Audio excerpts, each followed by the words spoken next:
The first punch wasn't heard, it was felt.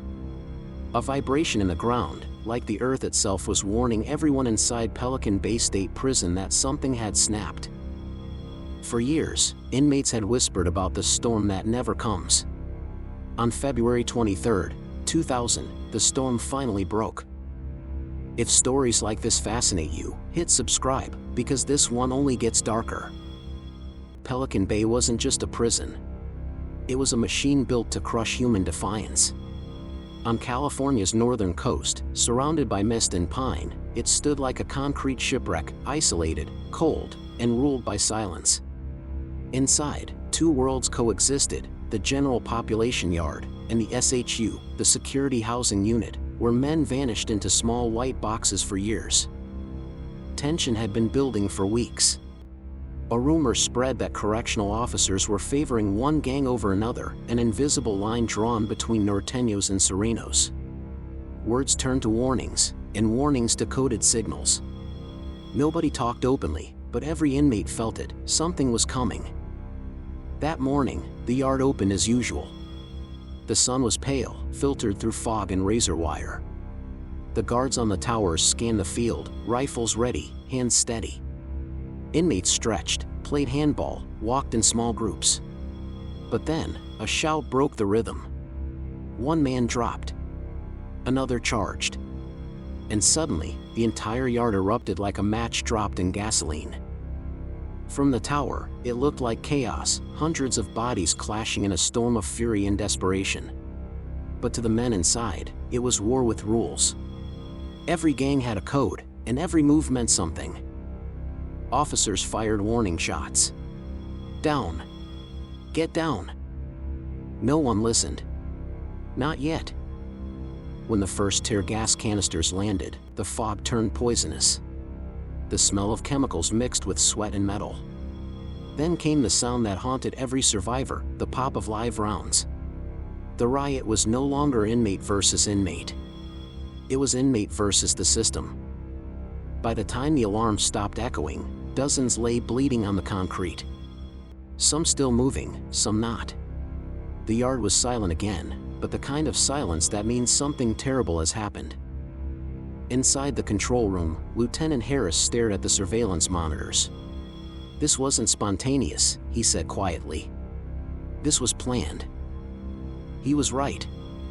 Hidden messages, contraband notes, and coded kites had crossed cells for weeks. The riot wasn't random, it was triggered. But by who? That question would tear open the prison's darkest secrets. When investigators replayed the tapes later, they noticed something strange. A guard who should have been stationed at the yard gate was missing for the first 3 minutes of the riot. And one inmate, known for keeping peace between rival gangs, was found dead before the chaos even started. Coincidence, or conspiracy? As lockdown spread through Pelican Bay, inmates were stripped, questioned, and sent to the SHU. No one trusted anyone, not guards, not neighbors, not even cellmates. And somewhere, deep inside that maze of concrete and fear, a man was smiling, because the riot had gone exactly as planned. For 3 days, Pelican Bay was frozen in lockdown. No yard time, no phone calls, no mail. The fluorescent lights burned 24 hours a day, washing everything in the same sickly shade of gray. You could hear the hum of the vents and the sound of steel doors locking, over and over again, like the heartbeat of the place itself. But even in total silence, one name kept echoing down the corridors. Carlos "Ghost" Ramirez. He wasn't seen on the yard that morning. In fact, Ghost hadn't stepped outside his cell in months. Yet somehow, every thread investigators pulled led back to him. Ghost was a legend in Pelican Bay's SHU. Former gang shot caller, known for orchestrating operations from behind bars using nothing but memory and coded language. They said he could start a war with a single piece of paper and end one with a look. Lieutenant Harris knew the type. Men who'd learned to weaponize patience. Find out how he got the message out, he ordered. But the more his team dug, the more the system itself started to look complicit. Because somehow, Ghost had access to information no SHU inmate should have: guard rotation schedules, meal deliveries, even which officers were under investigation. Someone on the inside was feeding him details. Meanwhile, the surviving inmates were turning on each other. The norteños blamed the Serenos. The Serenos blamed the prison brass. Everyone blamed the guards who fired live rounds. But Ghost? He said nothing. In his tiny cell, 8 by 10 feet, white walls, one slit window, he sat cross-legged on the floor, eyes closed, whispering to himself. To the guards who passed by, he looked harmless. But to the inmates who knew him, that silence was louder than a scream. Then came the letter. A crumpled envelope slipped under the warden's office door. No name. Just a line written in small, deliberate handwriting. The riot wasn't a war. It was a message. When they traced the paper, it matched a notepad from the prison infirmary.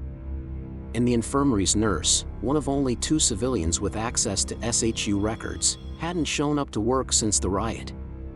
Her car was later found abandoned on Highway 101. The investigation widened. Internal Affairs swept through Pelican Bay, confiscating guard logs, searching cells, interrogating staff. But each answer uncovered another question. How had a maximum security inmate managed to coordinate dozens of men without leaving his cell or being caught communicating? One officer finally broke under pressure.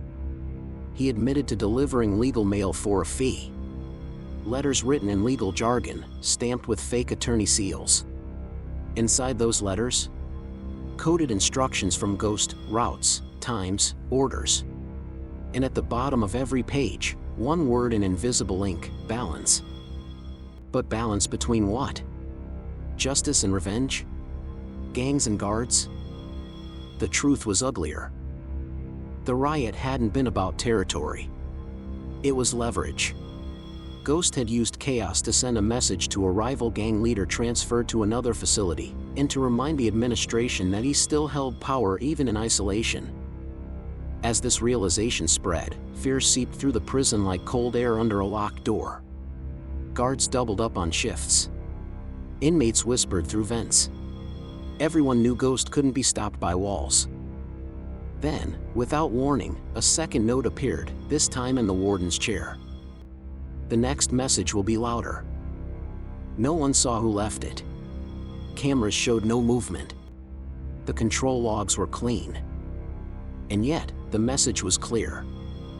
Pelican Bay wasn't under control anymore. When a guard's radio crackled that night with reports of smoke from C Block, Harris felt his stomach drop. The storm hadn't passed. It was just beginning. When the first alarm blared through Pelican Bay that night, it wasn't panic that spread, it was déjà vu. Every man in uniform knew what that sound meant: the Ghost was moving again. Smoke poured from C Block's ventilation shafts, curling like gray veins across the ceiling. The lights flickered, and the radios exploded with overlapping voices: fire in the unit. Possible assault in progress. But what the officers didn't realize yet was that the fire wasn't meant to burn. It was meant to cover. Ghost's cell was on the far side of that same block. Locked, secured, supposedly impenetrable. Yet when Lieutenant Harris reached the row, the steel door was swinging an inch open. Inside, the bed was untouched, the light still on, the man gone. For a full 60 seconds, no one spoke. Then the shouting began. They locked down the prison again, searched every vent, every crawl space, every transport van, even the perimeter forest. Helicopters circled above the fog, their spotlights cutting through the mist like searchlights at a war zone. But Ghost wasn't outside. He was somewhere inside. Hours later, they found him. He was sitting cross-legged in the chapel, a room no inmate had accessed in days, hands folded, eyes calm. The air still smelled of smoke and fear. When Harris burst in, weapon drawn, Ghost didn't flinch. "I told you," he said softly. The next message would be louder. On the floor in front of him were 12 folded notes, one for each gang leader still held in the SHU. Each note contained the same phrase, written in careful block letters: "No one wins this war.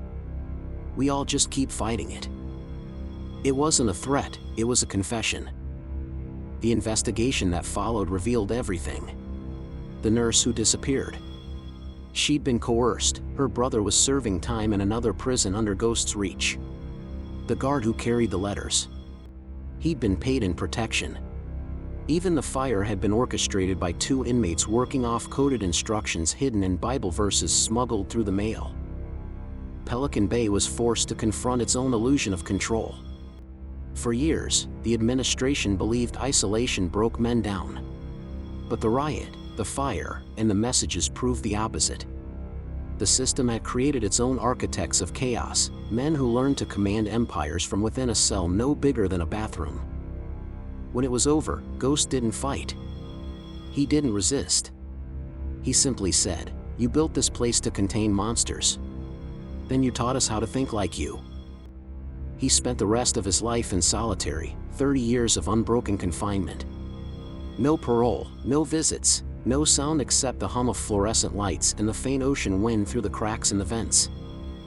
And yet, years later, guards still whispered that sometimes, when the fog rolled in from the coast, you could hear tapping in the pipes. A rhythm, repeating, like code. No one could prove it was him. But in a place built on silence, even a rumor was enough to keep everyone listening. The riot of 2000 became a footnote in California's prison history, a disturbance, they called it. But for those who lived it, the scars ran deeper than any report could capture. Pelican Bay had survived the flames, but something inside it had changed forever. Because power doesn't always roar. Sometimes it whispers through walls, unseen, unheard, and unstoppable. If you think this story was intense, the next one will leave you speechless. Subscribe for more true crime stories that'll keep you on the edge of your seat.